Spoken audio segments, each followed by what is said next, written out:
Hello, I'm Chad Dunnigan and welcome to Coffee and Koi. I just wanted to take a few minutes and give you guys a little update on the koi fry. You can see them behind me here in this temporary aquarium. I think it's 150 maybe, but they're only there again until the winter passes. So fry are doing good. You can see that some of them are growing fairly quickly. So been pleased with that. I have had an issue with quite a bit of flashing. So I treated them with Fluke medicine, and of course I checked the water parameters and that type of thing. And then ultimately I determined that it was ick. And so I treated for that, but they were stubborn. The medicine didn't really do what I thought it would do following the instructions. So I did a little more research. And read where you can use salt. You can't use iodized salt or table salt, so it's got to be regular aquarium salt, or it doesn't have to say aquarium salt as long as there's no iodine in it. But so I've learned a good bit about that, and this tank is currently, for the past 2 weeks, been running with 4, I think it's PPT or parts per thousand, so of salt mixture. So these guys are doing much better now. There's I think all the flashing is pretty well stopped. But at one point in time a few weeks ago, I had a third of the fish flashing, and I was changing water, dear God, every other day. I bowled out the filter, so I was trying everything, but the salt has really helped. And so I may do a little more a different video on that to talk a little bit more about that, but that was very helpful for me. So it's quite a bit of information, interesting information on how to use salt to treat koi and the benefits of them. So but they're doing well now. So I do realize that the one of the better ways of determining what's going on with your fish is to have a microscope and to take samples of the slime from behind the gills of the fish, and then look underneath there, and you can better determine exactly what you're dealing with. So I don't have a microscope. I don't have that set up yet, but I'll certainly probably have that in the future. But with that said, again, they're doing fine now, so I'm pleased with that. You may notice the water is a little dingy today. That's because basically overfed them yesterday, and I'm still using a semi-mix between fry food and broken regular food, or broken down, crushed up regular koi foods. They're bigger bite size for the ones that are growing, but some of them still need what, it's like a dust. So when I put too much in there yesterday, it kind of clouded the water, but it's clearing back up now. But that's why the water's a little dingy, if you're noticing that. Okay, if you're interested in this type of information, please like and subscribe to the video. Also, I've written an ebook here if you would like to take a look at that. It talks about some of the main things that you need to be aware of if you're going to get into this hobby. So you may find that information beneficial, so check that out. So the update on the 3 larger koi, they're in a temporary pool here now, and I'll show a little footage of that here. You can see that I've placed them in this pool because they quickly outgrew their aquarium. And again, this is temporary also, but it's just through the winter, so that they had room to grow, and they were a little cramped in the aquarium that they were in, even though it was 75 gallon. It's pretty big, but these guys grew really fast. I expect the smaller fry here to start to hit that next growth spurt themselves pretty quick, as I would say that the 3 larger ones they're probably pushing 10 inches now, and when I got them they were 2.5. So they're doing well, and all of these will be moving to the ponds that we're building. So with that being said, I'll cut to feed and give you guys an update on where we are on that. Okay, so this is just a look at my 640 square foot garage that basically I haven't used in 30 years, barely. Originally, just some backfill or whatever. Originally, it was intended to be a custom paint shop. I took auto body in high school and worked at a couple body shops before I went back to college. But I thought, because I was pretty good at it, that I could, start a shop. And so I did. And I've drummed up some business, but the problem that I had was that a lot of people wanted custom paint jobs, but no one wanted to pay for them, and insurance does not pay for them in case you have a car wreck. So that kind of went up in the wind.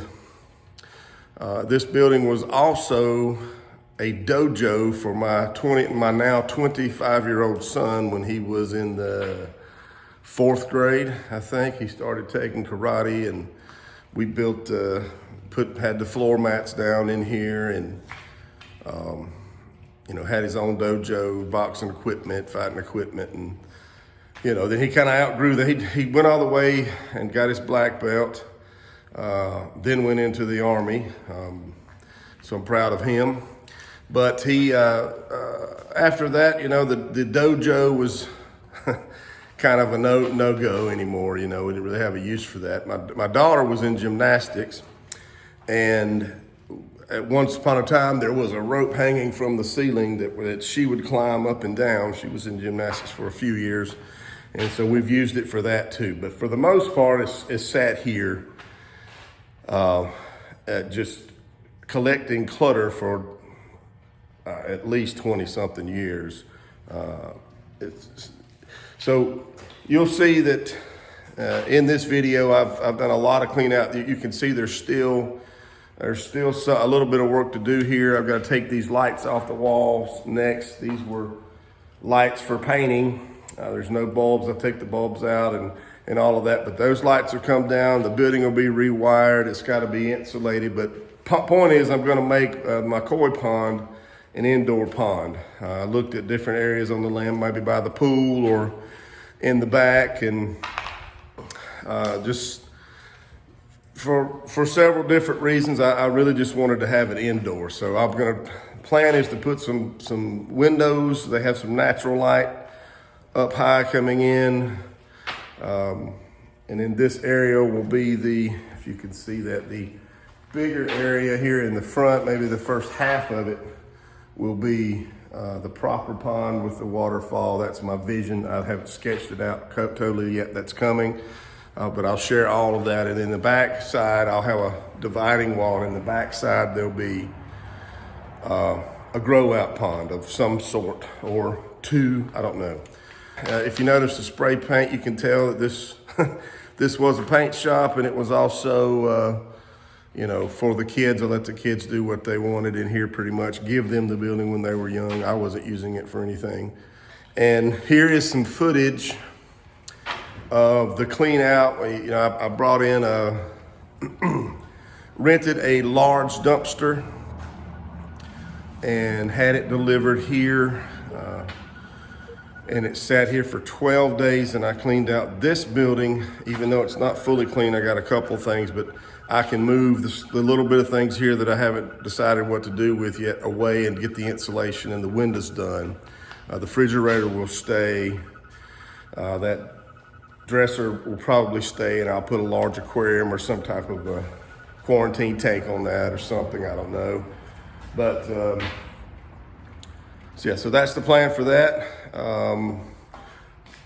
But I almost got the mid-sized dumpster, and the guy said, well, you might want to go ahead and get the large dumpster. And I was very glad, which I think was 30-something feet maybe. Is that right?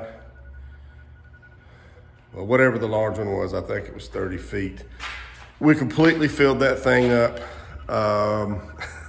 heaping, and ended up paying an additional $47, I think, because there was too much weight in in the bin in the end. But that was the best decision that my wife helped me make, because I thought I was just going to, sorry for the echo in here, but once it's proper and insulated and all soundboards and all of that, it won't be that bad. But so it's just the way it is for today. But I thought that I would just load the truck up and take stuff off by myself. And she said, you know, we'll never get it done. And she was right. After about the second day of humping that stuff just right out the door into a dumpster, I realized, yeah, that wouldn't have happened. I'd have been discouraged pretty quickly.